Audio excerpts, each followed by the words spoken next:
44 days of a hostage crisis. Oh, I mean the Trump presidency, the hostages being the American people. This is not what we voted for, even for those that voted for Donald Trump. And there's one bastion, there's one firewall in our society that's left competent and capable to rein in Donald Trump. It's the federal courts. We got a new ruling, two rulings in the last 48 days, which say that Donald Trump can't fire the federal watchdogs who are responsible for making sure there's not illegal firings. Sounds right. Judge Contreras, Judge Amy Berman Jackson, both cases about the civil service structure of our federal workers.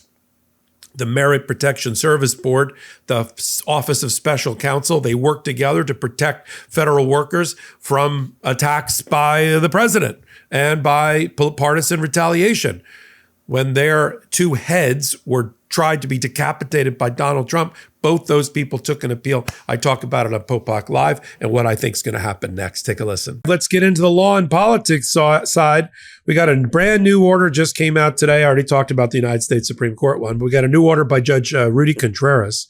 It's a companion case that I talked about a couple of days ago on Legal AF, in which the head, there's two aspects. It's like Janus, it's like twin faces of our Merit Service Protection Board. One of them is the Merit Service Protection Board and Civil Service Protection, and the other one is the Office of the Special Counsel. They go together like hand and glove, like a foot in a sock or a shoe in a sock. And they were created in 1978 by Jimmy Carter and the Congress at the time to reform the civil service process. That's the way you're supposed to do it. Go through Congress, reform civil service. Don't have Elon Musk fire everybody. And so in that process, they created these two offices, an independent board of three people called the Merit Service Protection Board, now headed by Kathy Harris, and a special counsel to sort of prosecute these issues, if you will, but not in a criminal sense, which is now headed by the Office of Special Counsel head, Hampton Dellinger, who I happen to know because his father was my constitutional law professor way back when at Duke Law School.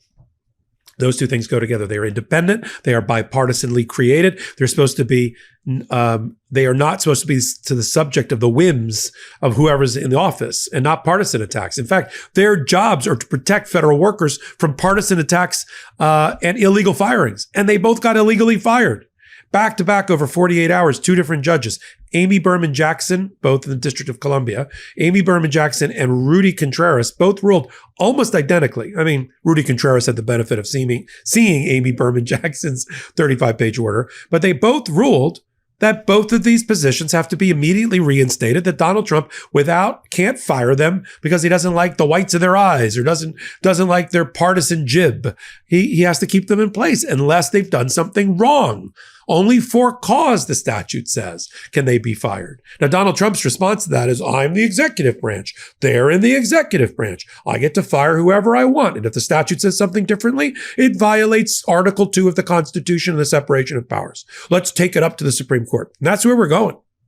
Because both judges analyzed the prevailing precedent at the United States Supreme Court and both ruled identically that there's a Humphreys Exeter case from 1935. And there's a 2020 case called Celia Law. And both of those cases, they believe, stand for the proposition, dispositive here, that if it's an independent entity that's not exercising tremendous amount of executive power and was created in a bipartisan fashion, you can't can them without cause. And they need to be reinstated. Now, these were done on summary judgment, meaning we don't even need a trial. Trial's over. Judge, as the trier of fact, granted summary judgment to both Hampton Dellinger and to Kathy Harris, and both judges have forced them to be rehired. In fact, Hampton Dellinger, in today's reporting, he's got a renewed lease on life as the Office of the Special Counsel, because he's now moved to block the firing of 5,000 probationary employees at USAID, the aid organization that Donald Trump just tried to mothball. See, that is, I wrote to the internal people here at Midas, that is a profile in courage. When you just got, like the governor called and gave you a reprieve while you're in the electric chair, you pop out of the electric chair and you go on a spending spree, that's Hampton Dellinger. He's like, I got a job to do. He put on his Superman cape, popped out of the telephone booth and saved 5,000 jobs.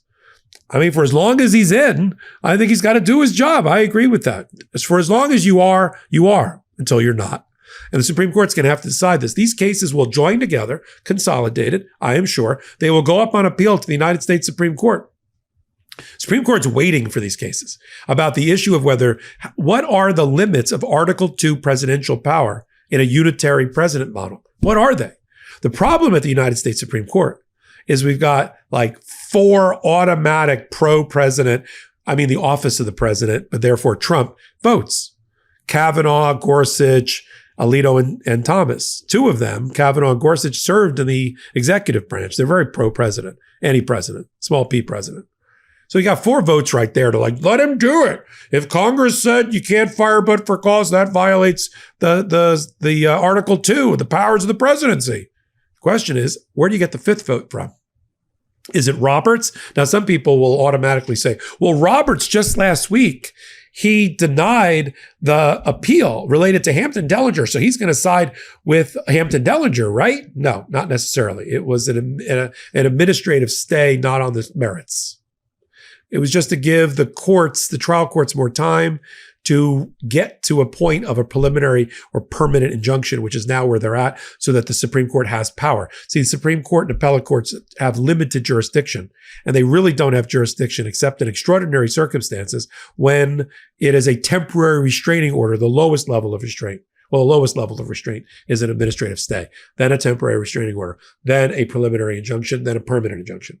So in that food chain, you only get jurisdiction if you're an appellate court when you get to preliminary or permanent injunction, and boom, we're there now. So I expect this is going to be litigated in the next 2 weeks, and we'll continue I'll continue to look at it on Legal AF and on Popac Live. So the question is, where does that 5th vote come from? Amy Coney Barrett or Roberts?